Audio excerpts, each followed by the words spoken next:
Hello everyone, and it's a great honor to be with you today with the topic of should African countries develop their own genomic sequencing infrastructure or rely on international cooperation for affordability and expertise.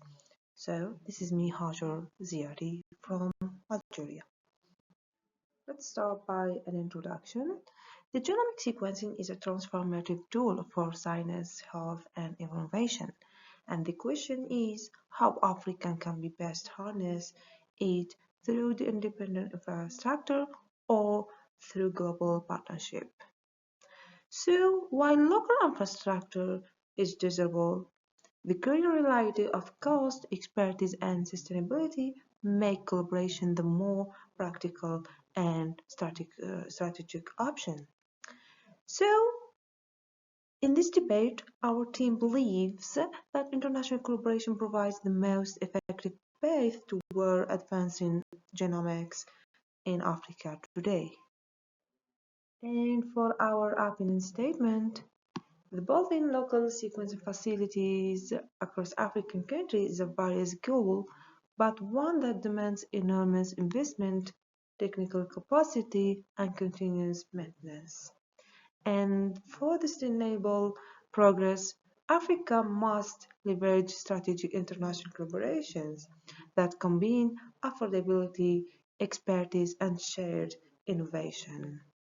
So, the collaboration isn't dependency, it is a stepping stone toward African scientific leadership.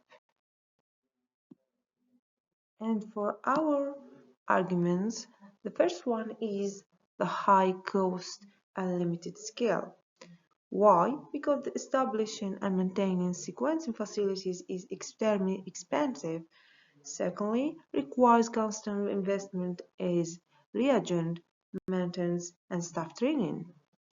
And finally, pooling resources with a global partner is most cost-effective and sustainable, particularly for low-resource setting. And the second argument is access to advanced expertise. International collaboration provides access to cutting-edge technologies and global best practice. Also, accelerates capacity building through shared learning and mentorship, and then avoids duplication of costly infrastructure across multiple small countries. And the third one is economies of scale. Centralized global original sequencing hubs can operate at much lower cost due to higher throughput. And also shared resources ensure faster turnaround times and efficient data generations, and then allows African scientists to focus on interpretation, data policy, and community impact. Also, as constructive argument, we have quality assurance and standardization, which mean establish global sequencing centers, follow rigorous international quality standard, and also local facilities may face challenge maintaining consistency without sufficient funding or oversight. The collaboration ensures reliable, credible, and comparable data across projects. Finally, we have the strategic collaboration over isolation. The aim here is mutual growth, not dependency. The partnership can include training programs and also co-authorship and technology transfer.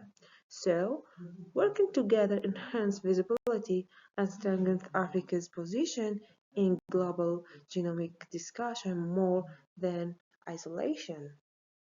And for the rebuttal, the collaboration already enables rapid response. International collaboration does not delay outbreak response, it enhances it. During COVID-19 and Ebola, the delays were not caused by lack of sequencing capacity alone, but by logistic, sample transfer, and weak coordination system. And also, strengthening continued coordination networks like Africa CDC's Pathogen Genomic Initiative is more effective than duplicating sequence facilities in every country. Secondly, data ownership and ethical independence. So let's start by the data sovereignty.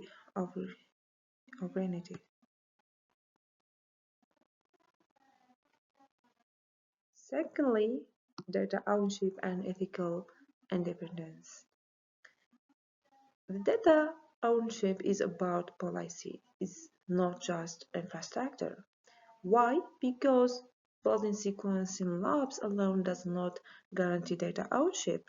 Also, what truly protects African data is the creation and enforcement of robust data governance frameworks, legal arguments, and ethical standards.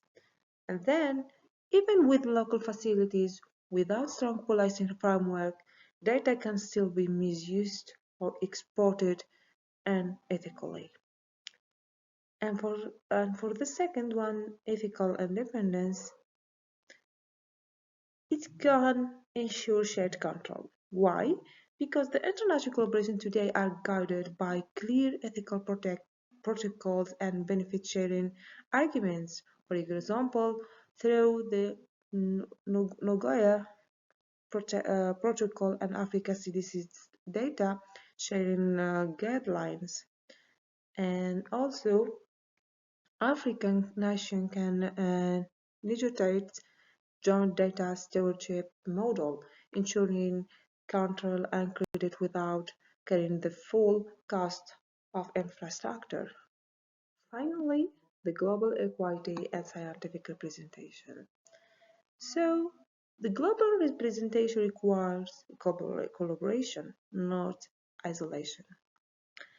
And why? Because increasing Africa's presence of genomic data is not achieved by cutting off collaboration, but by engaging strategically with the global database and Costa Rica.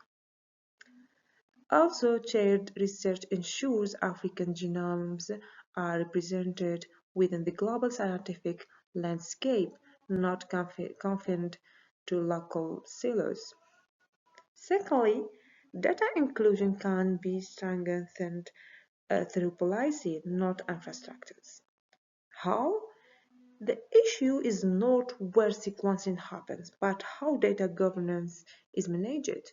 Strong data sharing arguments, ethical frameworks, and benefit sharing policies can guarantee fair representation without duplicating expensive facility.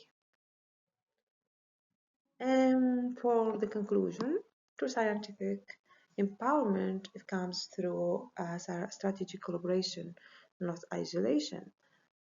By engaging with international partners, African countries can access technology expertise and sustainable models that empower local scientists to lead in data use and policy impacts. The collaboration is not compromise. It is a strategic path to genomic excellence and equality. And African scientific future will be built not by walls of isolation, but by bridges of collaboration. So thank you. And if you have any questions, don't hesitate to ask. And here you can find all the references that we used for building this debate.